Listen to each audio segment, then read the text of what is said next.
Welcome to NACD BoardVision. I'm Henry Stoever, and I'm the Chief Marketing Officer for NACD. On this episode of BoardVision, I'm joined by Marianne Cloyd, PwC's leader for the Center for Board Governance. Marianne, thanks for joining us today. Henry, great to be here. Marianne and I are at the NACD Board Leadership Conference, and we just finished hearing from a very dynamic speaker about generations in the boardroom. Marianne and I both, I think, learned a tremendous amount. What are some of the terms and kind of categories and segments of generations, both from the GI segment all the way down to millennials? Marianne, what really kind of struck you today from a uniqueness perspective that boards and directors need to be aware of?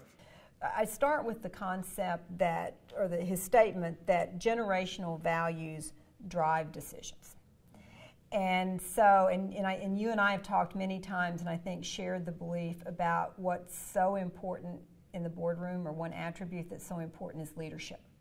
And that's leadership in terms of board leadership. So the leadership the board displays as a whole, as a collective group, but also leadership of the company as part of the oversight responsibility. And I thought it was really interesting to hear about how these different generations that you described, what that means in terms of leadership. Essentially, most generations have roughly 2 decades of leadership. And we're now just getting into realizing. And we're just now getting into the boomers having that real influence on leadership. We've talked about governance and trends in governance and the heightened expectations of directors today.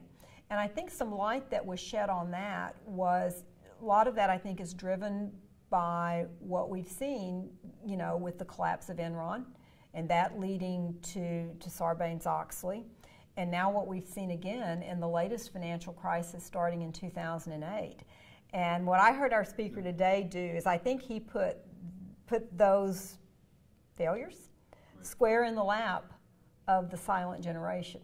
Some of my takeaways, Marianne, were not necessarily just the knowledge about how are generations different and how are they defined from a year to year, from an age perspective.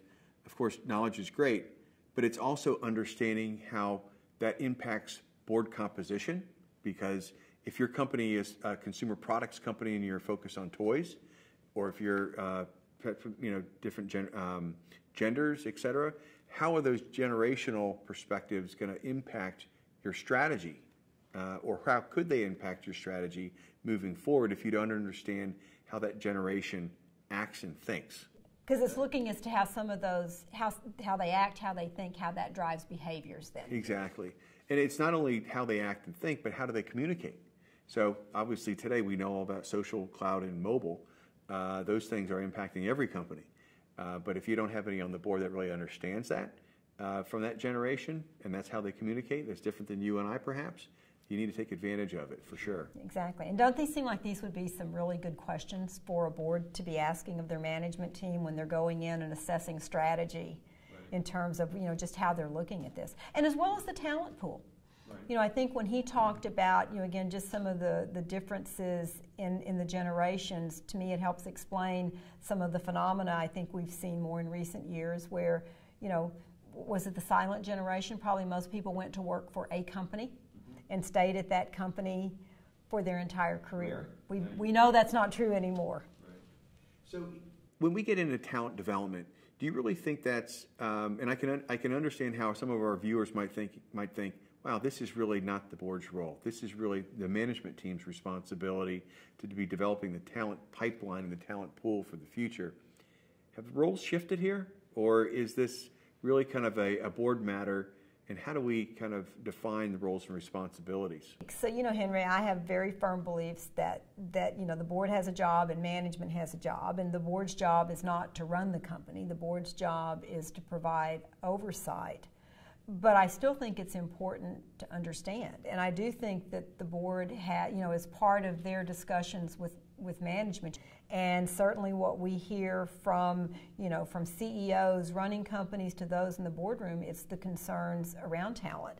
So concerns around, not just CEO succession, but also how do you have that attract the right talent that you need to make the companies as highly productive as they can be. Yeah, my takeaway for this is that, yes, it is still management's role to kind of develop and recruit and sustain the management talent, but the board needs to be making sure that they are aware of how the generations are different, because those generations are going to be coming into your boardroom sooner than later. That's true too. Mary Ann, thank you for joining me on this episode of NACD BoardVision. Thank you for joining us today, and have a great day.